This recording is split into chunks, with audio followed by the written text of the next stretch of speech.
আসি পরের খবরে, চুচুড়ার দিকে একটু নজর রাখা যাক। সেখানে গাড়ি চালানো শিখতে গিয়ে বিপত্তি কিভাবে, একটু ছবিটা আপনাদের দেখাই। এই দেখুন, গাড়ি চালানো শিখতে গিয়ে পুকুরের মধ্যে পড়ে গেল সেই গাড়ি। চুচুড়ার কাপাসডাঙ্গায় গাড়ি সমেত পুকুরে দম্পতি। স্ত্রীকে গাড়ি চালানো শেখাচ্ছিলেন স্বামী, নিয়ন্ত্রণ হারিয়ে এই পুকুরে পড়ে যায় গাড়ি। অল্পের জন্য রক্ষা, অল্পের জন্য বাঁচলেন ওই দম্পতি।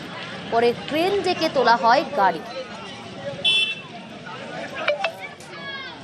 আমি চালাচ্ছিলাম সাইকেল, হঠাৎ দেখছি সাইকেল চলে এসছে, ওটা বাঁচাতে গিয়ে এই কন্ট্রোল হারিয়ে ফেললাম আর গাড়ি চলে গেল। দুটো চাকা জলের মধ্যে ছিল, পেছন চাকাটা আমি দেখলাম হ্যাঙ্গিং করছে, সেটা মাটিতে ছিল। তারপর সেখান থেকে দরজাটা খুলতে পেরেছি, খুলে এসে বেরিয়ে পড়েছি। গাড়িটা আসছিল, একজন ভদ্রমহিলা চালাচ্ছিল, হাজবেন্ড পাশে ছিল। ওই 4:30 নাগাদ গাড়ি একদম আসতে ছিল, তখন গাড়িটা ওই রকম আসতের মধ্যেই জলে পড়ে গেল। তারপরে আমরা উদ্ধার করেছিলাম ওনাদের দুজনকে, হাজবেন্ড একদম আসতে ছিল, নতুন সিট ছিল তো, আচ্ছা সেই হিসাবে সামনের পোর্শনটা ডুবে গেছিল, পোর্শন উপরে ছিল। কয়েকদিনের জন্য গাড়ি ভাড়া নিয়ে সেই গাড়ি কম দামে বিক্রি, কখনো আবার ভাড়া নেওয়া গাড়ি অন্য কাউকে ভাড়া। শিলিগুড়িতে গাড়ি হাতানো নানা ছক, পুলিশের জালে মূল পান্ডা সহ 4 জন।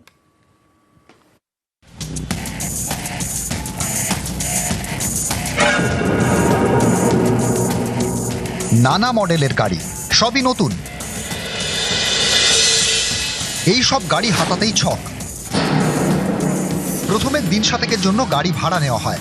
প্রথম কয়েকদিনে টাকা মেটানো হয় অনলাইনে, যাতে কারো সন্দেহ না হয়। তারপরই গাড়ির মালিকের সঙ্গে যোগাযোগ বন্ধ। ভাড়া নেওয়া সেই গাড়ি বিক্রি করে দেওয়া হয় অনেক কম দামে। শিলিগুড়ির প্রধাননগর থানায় সম্প্রতি এরকম অভিযোগ দায়ের হয়। তার ভিত্তিতেই পুলিশের জালে মূল চক্রী সোমনাথ মুখোপাধ্যায়। তাকে জেরা করে আরো 3 জনকে পাকড়াও করেছেন তদন্তকারীরা। উদ্ধার হয়েছে 14টি গাড়ি। ইন্টারোগেশন করে দেখা যায় যে প্রচুর গাড়ি এরকমও করেছে, যে 3 জন বেশি গাড়ি রিকভারি করেছে এবং যাদেরকে আমাদের মনে হচ্ছে এর সঙ্গে ইনভলভ, এরকম 3টি লোককে আমরা ওখান থেকে সিজ করি ডাঙ্গারাকাটা। আর সোমনাথ যে আছে, এই সোমনাথ ইয়েলো গেঞ্জি পরে, এই সোমনাথ হলো মাস্টার মাইন্ড অফ দিস। ফলে এটা একটা বিরাট বড় বিস্তৃত নেটওয়ার্ক, জাল একটা। সোমনাথ মুখোপাধ্যায় বাড়ি কলকাতায়, বাড়ি ভাড়া নিয়ে থাকেন শিলিগুড়ির সমরনগরে। তদন্তকারীরা জানতে পেরেছেন 2 বছর ধরে এই গাড়ি হাতানোর কারবার চালাচ্ছেন সোমনাথ। অনলাইন অ্যাপের মাধ্যমে 2 থেকে 7 দিনের জন্য গাড়ি ভাড়া নিতেন। প্রথম কয়েকদিন ভাড়ার টাকা অনলাইনে মিটিয়েও দিতেন। এরপর গাড়ির মালিকের সঙ্গে যোগাযোগ বন্ধ করে দিতেন সোমনাথ।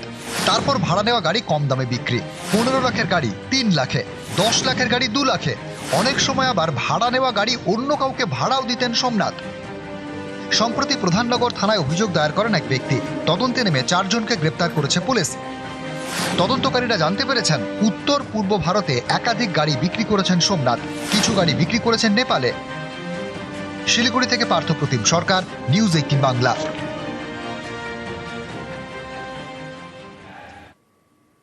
একটা ছবি দেখাই আপনাদের, দেখুন। এটা যে ঝাড়গ্রামের ছবি, ঝাড়গ্রামের বাঁধগোড়া। সেখানে জল পেরিয়ে এভাবেই যাতায়াত করতে হয় স্থানীয় বাসিন্দাদের, গ্রামবাসীদের। কিন্তু কেন? সেতু ছিল, সেই সেতু ভেঙে যায়। সেই ছবিও দেখাচ্ছি এই মুহূর্তে আপনাদের। অর্থাৎ সেতু ভেঙে যাওয়ার পর এই জল পেরিয়েই যাতায়াত করতে হয় গ্রামবাসীদের। এবার গ্রামবাসীরা সেতুর দাবি তুলেছেন খুব স্বাভাবিকভাবেই, কারণ সমস্যায় পড়তে হচ্ছে তাদের। বর্ষাকালে জল বেড়ে যায়, তারপরেও এই জল দিয়ে পেরিয়েই তাদেরকে যাতায়াত করতে হয়। রাজু রয়েছে আমার সঙ্গে। রাজু, কতদিন ধরে এই পরিস্থিতি? সেতু ভেঙে গিয়েছে, তারপরেও এখনো পর্যন্ত সেতু সারাই হয়নি। দেখো, 2004 সাল থেকে এই পরিস্থিতি রয়েছে, কারণ 2004 সালে যে সময় এখানে বৃষ্টিপাতের ফলে এই নদীতে প্লাবন এসেছিল, সে সময় এই সেতু ভেঙে গেছিল।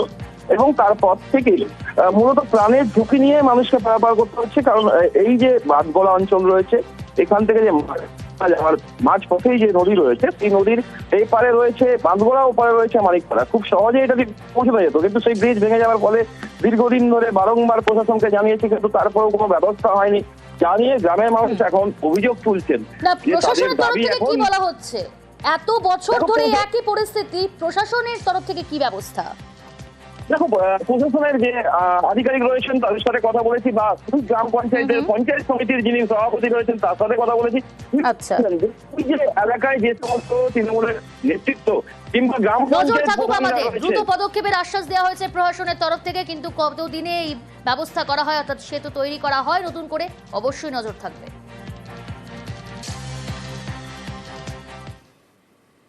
কোচবিহারের তুফানগঞ্জের আকর্ষণ রসিকবিল মিনি জু। অনেকদিন ধরেই এই পর্যটন কেন্দ্র বেহাল হয়ে পড়েছে। এই মিনি জু সংস্কার করতে চলেছে জেলা পরিষদ।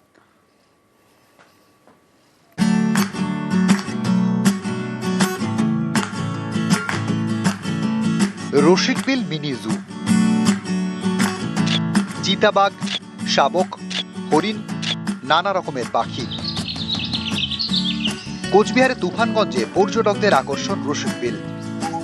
চিড়িয়াখানার সঙ্গে রয়েছে পিকনিক স্পট, বছর 30 পুরনো। এই রসিকবিল মিনি জু এবার ঢেলে সাজাতে চলেছে কোচবিহার জেলা পরিষদ।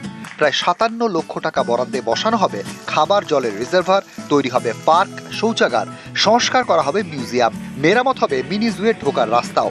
ইতিমধ্যে কাজ শুরু করে দিয়েছে জেলা পরিষদ। এখানে অনেক লোকের সমাগম হয় এবং এখানে দীর্ঘদিন থেকে একটু বেহাল অবস্থায় আছে, সেটা জেলা পরিষদের উদ্যোগে এখানে একটা পরিকল্পনা সুন্দরভাবে তৈরি হচ্ছে। মিনি জুয়ে রয়েছে রসিকবিল। এই বিলের মাছ খেতে শীতকালে পরিযায়ী পাখি আসে, তখন পর্যটকদের ভিড় আরো বাড়ে। রসিকবিল মিনি জুয়ে পাখিদের থাকার জায়গাও তৈরি করবে জেলা পরিষদ। ড্রিঙ্কিং ওয়াটার সোর্স আমরা এখানে একটা করেছি, যার এস্টিমেট হচ্ছে 19 লক্ষ টাকা।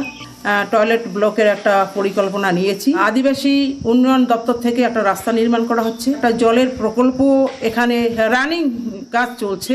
রসিকবিল শিশু উদ্যানের জন্য 5 লক্ষ টাকা একটা বরাদ্দে চিলড্রেন পার্ক করার একটা প্রকল্প আমাদের নেওয়া হয়েছে। কোচবিহার থেকে শুভঙ্কর সাহা, নিউজ 18 বাংলা।